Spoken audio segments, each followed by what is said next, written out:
तीतर की 8 बातें अपनी औलाद को सिखा देना, कभी भी गरीब नहीं रहोगे।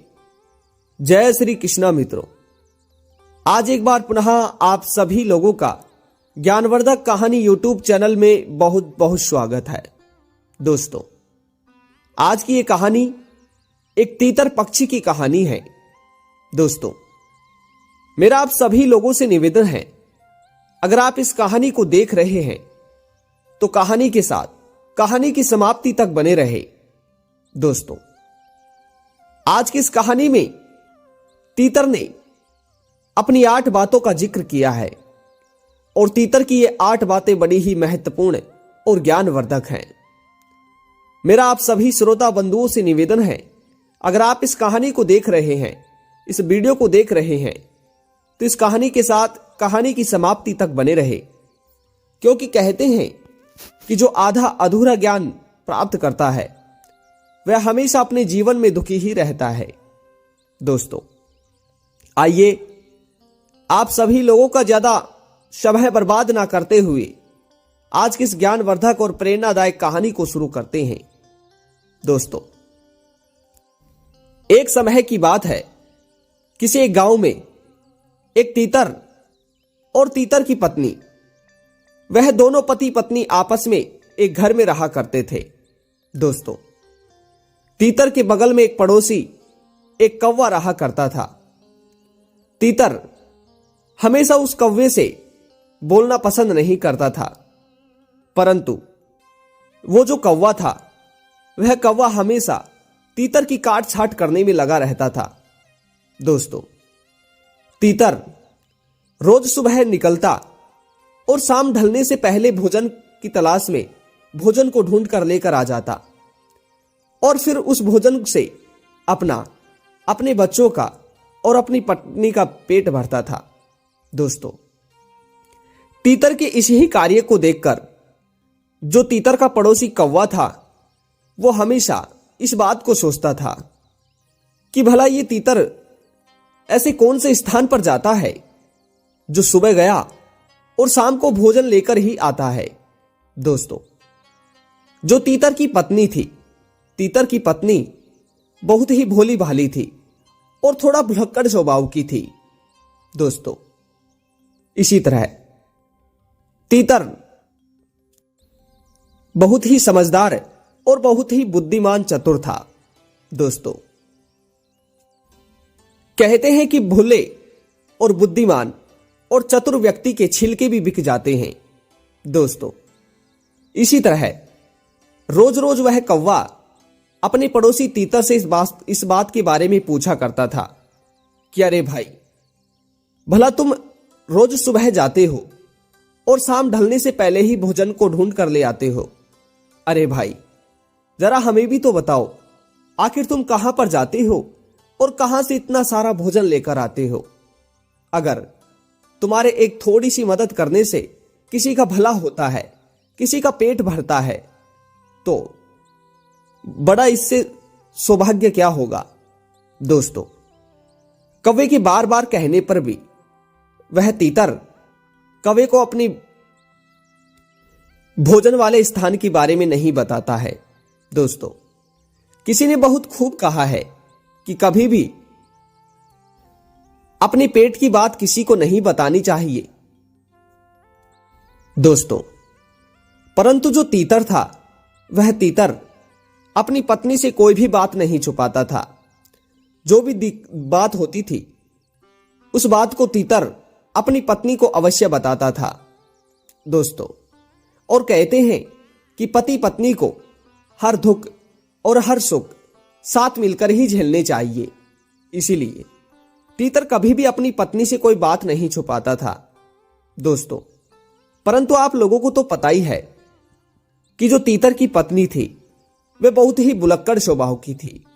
तीतर अपनी पत्नी को जो भी बात बताता था तो तीतर की पत्नी उन बातों पर बिल्कुल भी अमल नहीं करती थी। दोस्तों, उधर कौवा तीतर से भोजन की तलाश के बारे में पूछ पूछ कर परेशान हो चुका था। कौवा तीतर पर बहुत ध्यान रखता था कि आखिर ये कहां पर जाता है और कहां पर आता है। परंतु कौवे की समझ में तीतर की कोई भी बात नहीं आती। दोस्तों, अब कौवा एक दिन कठोर रणनीति बनाता है और कौवे की पत्नी के पास पहुंच जाता है। दोस्तों, वह कौवा पहले तो तीतर के घर की तरफ ध्यान रखता है, और जब तीतर भोजन की तलाश में सुबह सुबह घर से निकल जाता है तो वह कौवा अपने पड़ोसी तीतर की पत्नी के पास जाता है और तीतर की पत्नी के पास जाकर तीतर की पत्नी से कहता है, अरे भाभी, बड़े दिन हो चुके थे आपसे मिले हुए, हमने सोचा कि क्यों ना अपनी भाभी से ही मिला जाए। दोस्तों, अब इस तरह से कहकर कौवा उस तीतर की पत्नी से कहता है, भाभी जी, मेरे दिमाग में एक बात समझ नहीं आ रही कि हमारे भाई तीतर भाई रोज सुबह भोजन की तलाश में जाते हैं और शाम ढलने से पहले ही भोजन को लेकर वापस आ जाते हैं। भला ये कहां पर जाते हैं और कहां से इतना सारा और स्वादिष्ट भोजन लेकर आते हैं। दोस्तों, तभी भुलक्कड़ स्वभाव की वह तीतर की पत्नी उस कौवे को सारी बात बता देती है और कहती है कि कौवा भैया, मेरे पति तीतर रोज सुबह सुबह एक बरगद के पेड़ पर जाते हैं और उस बरगद के पेड़ से ही उन्हें खूब सारा धन मिलता है, खूब सारा भोजन मिलता है। इसीलिए मेरे पति तीतर रोज सुबह जल्दी जाते हैं और रोज शाम को जल्दी ही भोजन लेकर आ जाते हैं। दोस्तों, अपने स्वभाव पर बिल्कुल भी जरा जोर दिए बिना वह तीतर की पत्नी कौवे को सारी बात बता देती है। दोस्तों, अब इस बात को सुनकर कौवा अपने घर चला जाता है और दूसरे ही दिन जैसे ही सुबह होती है तो भोर के समय होते ही वह कौवा तीतर से पहले ही उस बरगद के पेड़ के पास पहुंच जाता है। बरगद के पेड़ के पास पहुंचकर कौवा उस बरगद के पेड़ से भोजन मांग लेता है और भोजन को लेकर उस तीतर से आने से पहले ही अपने घर आ जाता है। दोस्तों, जब पीछे से वह तीतर भोजन की तलाश में वहां पर जाता है तो तीतर को वहां पर कोई भोजन नहीं मिलता। दोस्तों, अब आज का ये नजारा देखकर तीतर समझ चुका था कि हो ना हो, मुझे लगता है कि इस जगह के बारे में, इस स्थान के बारे में मेरी पत्नी ने ही किसी को बता दिया है। दोस्तों, उसके बाद में वह तीतर अपने घर वापस लौट आता है और तीतर अपनी पत्नी से भी कुछ नहीं कहता है, परंतु तीतर समझ जाता है कि हो ना हो मेरी पत्नी ने ही किसी से कुछ कहा है, इस कौवे को बताया होगा। दोस्तों, उसके बाद में अब वह कौवा रोज रोज तीतर से पहले पहुंच जाता और भोजन को लेकर वापस आ जाता। दोस्तों, तीतर अब काफी दिन बीत चुके थे और तीतर पूरी तरह परेशान हो चुका था। तीतर भूख से बहुत ज्यादा परेशान हो चुका था। ना तो वह अपनी पत्नी का पेट भर पा रहा था और ना ही अपने बच्चों का पेट भर पा रहा था। दोस्तों, उसके बाद में बेचारा तीतर इधर उधर भोजन की तलाश करता, परंतु तीतर को कहीं भी भोजन नहीं मिलता। दोस्तों, उसके बाद में तीतर एक दिन भोजन की तलाश में नगर में ही घूम रहा था तो तीतर को किसी एक मंदिर के बाहर कुछ चावल के दाने पड़े हुए मिले। तीतर उन चावल के दानों को अपनी पत्नी और बच्चों को ले जाकर दे देता है। दोस्तों, उसके बाद में तीतर के बच्चे और तीतर की पत्नी उन चावल के दानों को चबा चबा कर खाने लगते हैं। दोस्तों, कहते हैं कि जब मनुष्य के पेट में भूख हो तो वह पत्थर को भी पचा सकता है। श्रोताओ, इसी तरह रात्रि में थोड़ा कुछ खाकर तीतर के बच्चे सो जाते हैं और तीतर अपनी पत्नी से इस बात को कहता है कि भाग्यवान, ये जो भी हो रहा है ये सब तुम्हारी ही करनी है, क्योंकि मैंने आज तक जीवन में कभी भी तुमसे कुछ नहीं छुपाया, परंतु तुम इतनी भुलक्कड़ हो कि तुमने कौवे को सारा राज ही बता दिया। दोस्तों, तभी तीतर की पत्नी तीतर से कहती है, सुनो जी, आप अपनी गलतियों का सारा जोर मुझ पे मत मंडिए। जो भी है आपके भाग्य में होगा तो मिलेगा, अगर आपके भाग्य में कुछ नहीं होगा तो वह शंख ही बजेगा। दोस्तों, अब इस तरह से उस रात तो तीतर और तीतर की पत्नी सो जाते हैं। अब दूसरे दिन सुबह होते ही तीतर जंगल में भोजन की तलाश के लिए जाता है, परंतु तीतर को जंगल में कुछ भी प्राप्त नहीं होता है।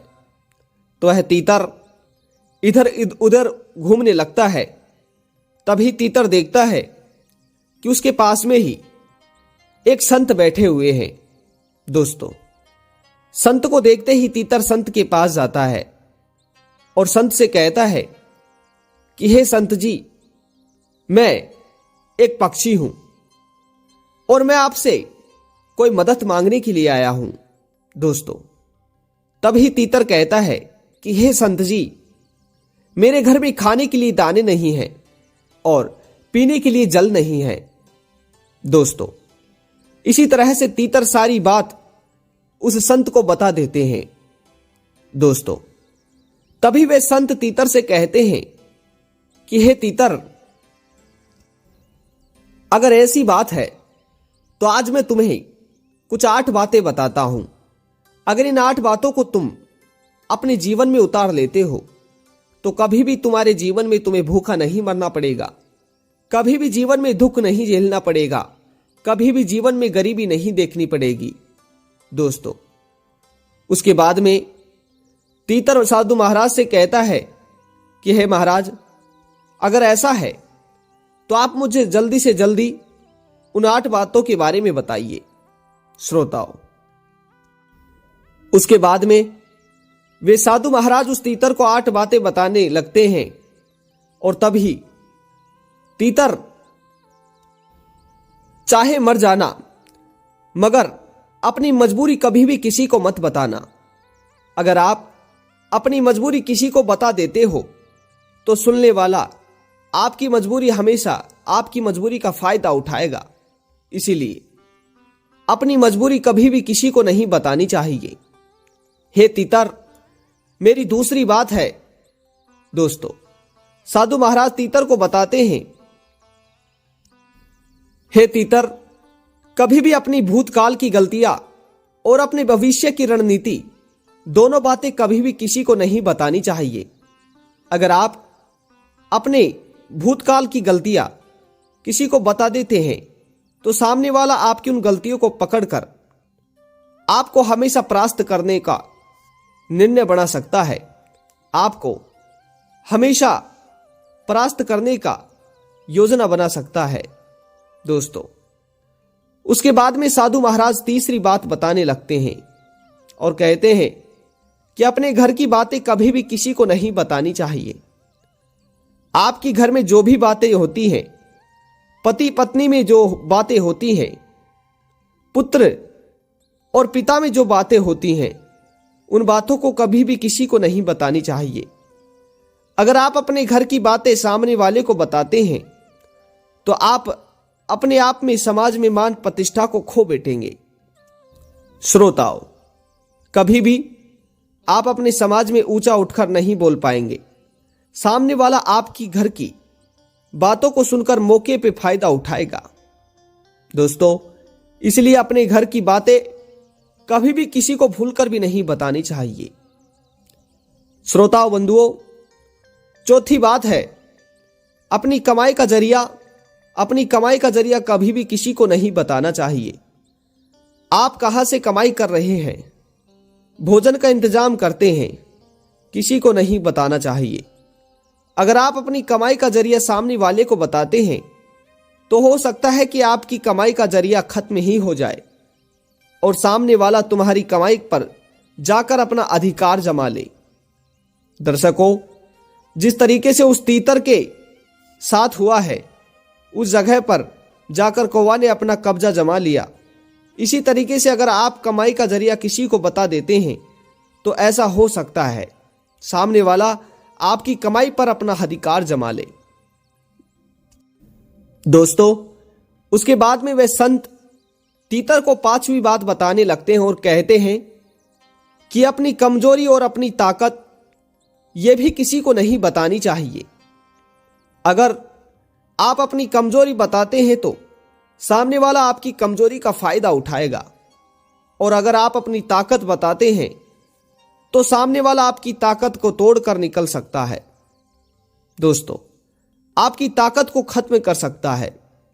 इसलिए अपनी कमजोरी और अपनी ताकत भी किसी को नहीं बतानी चाहिए। दोस्तों, तीतर गौर से सुनने लगता है और तभी वे संत तीतर को छठी बात बताते हैं और कहते हैं कि कभी भी जीवन में अपने मित्र और अपने शत्रु के बारे में किसी को नहीं बताना चाहिए। अगर आप किसी को बताते हैं कि फला आदमी मेरा मित्र है, तो हो सकता है कि भविष्य में सामने वाला आपकी मित्रता को ही खत्म कर दे और आपके मित्र को आपका दुश्मन बना दे। दोस्तों, इसलिए कभी भी अपनी मित्रता के बारे में किसी को नहीं बताना चाहिए। श्रोता बंधुओं, उसके बाद में वे संत महाराज तीतर को 7वीं बात बताते हैं और कहते हैं कि कभी भी अपने द्वारा दिया गया दान किसी को नहीं बताना चाहिए। कहते हैं कि अगर आप दाएं हाथ से दान देते हो तो बाएं हाथ को भी पता नहीं चलना चाहिए। अगर आप दान देने के बारे में किसी को बताते हैं तो उस दान का कोई भी लाभ आपको नहीं मिलता है। दोस्तों, तो इस तरह से वे संत महाराज तीतर को ये 7 बातें बताने लगते हैं। श्रोता बंधुओं, उसके बाद में वे तीतर संत महाराज की इन 7 बातों को सुनता है और इन 7 बातों पर अमल करता है। देखते ही देखते तीतर के सारे दिन अच्छे होने लगते हैं। तो श्रोता बंधुओं, इस तरह से आप इन बातों को अपनी औलाद को अवश्य सिखाइएगा।